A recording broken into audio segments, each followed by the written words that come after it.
He's still Ray Lewis still with us, and we're moving on to 40-year-old Tom Brady, who looked easily 41 Monday night with 2 interceptions and a loss to the Dolphins. Lucky for him, he gets to face the 11-2 Steelers this week. Steelers are good, but Tom Brady owns this team 10-2 against them in his career.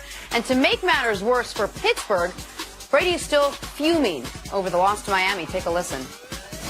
I think everyone took this one pretty hard. The locker room's not in very good spirits, and the plane flight home was very quiet. The ability for us to learn from it and move forward is what we're going to need to do, because I think we've always felt that one loss shouldn't become 2. 2 shouldn't become 3, because that's where it really turns into a bad season. So we got to figure out a way to play a lot better. And like I said, I'm confident we'll put together a good plan. I think there'll be a lot of urgency and knowing what we're up against, and we'll go out and try to put together our best game of the year. Ray, when you think back to when you played, I wonder if you remember coming back and playing better after a loss or after a win, because that's what we're talking about here. What do we expect from Tom Brady following a really ugly loss to Miami? Yeah, it's fun. I had talked about the pressure that we apply to ourselves, to concentrate on the small things, and how you're able to do that easier when you lose compared to winning. So that was kind of the approach to Tom. We knew Tom would be focused going against Pittsburgh, but with everything at stake, and how does losing change your preparation if you're prepared every week? Yeah, you know what? So that is so good. Let me tell you why. Winning, you push the things that you do bad on the side. You don't even watch them. Okay. You're in the film room and you go past them kind of quick. Oh man, we'll get that next time. We'll get that next time. Oh, interesting. Yeah. You lose, you're sitting there like, wow. How did I miss that? Yeah. There's a whole, This is bad. Yeah. Like, this is really bad. And so it's funny that when Tom Brady plays great, right, it's like, oh, wow, his eating program is working. He's in shape. When he plays bad, it's like, oh, he's 41. That's right. Right. Let me tell you what happens next. What happens next is simple. He gets the perfect date. That's what it is. Like, he has a way with the Pittsburgh Steelers. So if he wants anybody after a performance like he had with the Dolphins, why wouldn't it be the Pittsburgh Steelers? Based on history? Based on history. It'd be like same way he dominated the Colts. Listen, and it's so funny. I'm telling you, Pittsburgh has to do something to change the way that they play against Tom Brady defensively. He has their number, no matter what. Every time you go into a game, and I'm watching the game, I'm like, there's no way they're going to stop him playing that. There's no way. And when you know the science on how he thinks, I faced this guy so many times, and I'm sitting there saying, you can't give him that. And Pittsburgh gives him that every time. Is that because the defense had been based so much on the blitz? That the Blitzburg, Dick LeBeau defense is so much on the blitz, and you've talked about how you can't blitz Brady. You better get to him with 4 because you can't blitz him. Let me give you a different side of it. Chris hinted on this yesterday. Tom is in an era now where Tom is playing against a bunch of kids who spot drop. What's that mean? They don't play or drop, which means if I'm in a zone. Yeah, and you have the hook and the curl. And you have the hook curl, Nick. I'm not supposed to be dropping to the hook curl. I'm supposed to be locating where you are. I'm a linebacker, safety. Man in the zone. If you can count 1, 2, 3, you can play defense. But I want you to go back to the Super Bowl Atlanta. Everybody's dropping back, and they're looking at Tom Brady, but the receivers are sitting right beside them. So are you paying a ticket to watch the game, or you're paying a ticket to stop Tom Brady? And so when you think about Pittsburgh, it's the same formula. Like, these guys are spot dropping. You have to locate 1, 2, 3, push.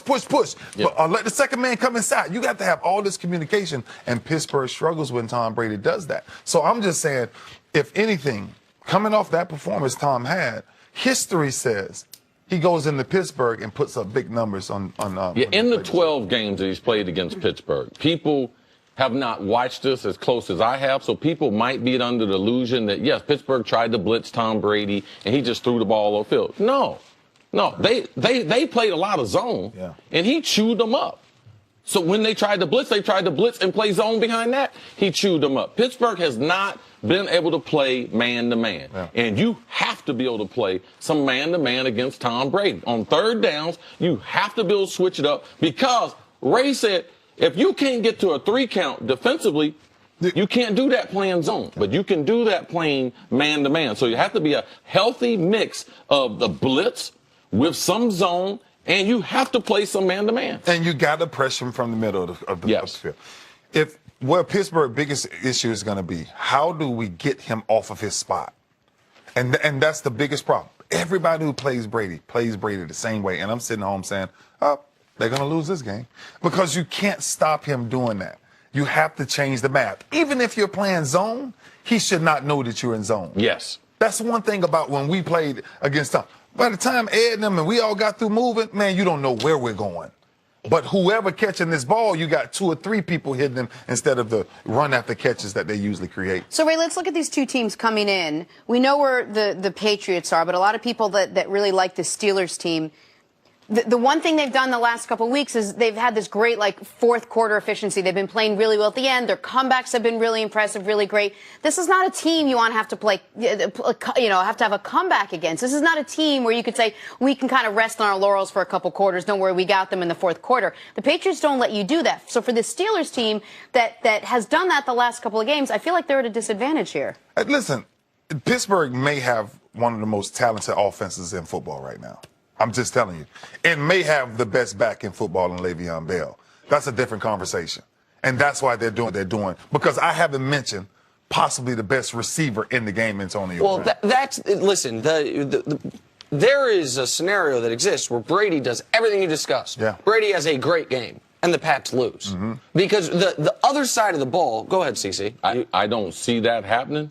I don't see, because if he plays great, time of possession, I haven't seen Tom Brady play great and they lose. You have to show me a game that says that game right there he played great and they lost. You don't think that the Steelers can put up 30 points on this Patriots team? 35 points? Yeah, I believe that. I think they could. So that's what. So even if I can't pick a game specifically where that happened, I think that Brady could be efficient, throw no picks, they could take advantage of the defense, and still the Patriots not have an answer for L. Bell and Antonio Brown. I know people are going to say, oh, they beat him in the playoffs last year.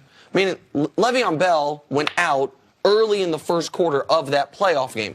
2 years prior, in 2015 when they beat him, Le'Veon Bell was suspended in that game. The Patriots haven't had to face a fully functional Steelers offensive attack in the last few years. Yeah, that's not the Patriots' fault. No, of course it's not the Patriots' fault. Not at all. But the point that I'm making is when you got 2 players that have been suspended 2 out of the last 4 years. No, of course it's not the Patriots' fault, CC, but I'm saying when we're drawing on the recent history of these 2 matchups, we do have to acknowledge the Steelers have not been as functional on offense then as they are now. They don't have anyone suspended now. They don't have anyone on offense, any of those guys. Yeah, Martavius wasn't in practice yesterday either, so we don't know where he's going to be on Sunday. But we know L. Bell and Antonio Brown are going to be. So they still have the same thing, though, if Bryant's not there. If they don't have him playing a big-time role, they're still defending the same team they played last year. Well, as I mentioned, last year Le'Veon Bell went out early in the first quarter, and that did change that playoff game. And add Juju Smith-Schuster.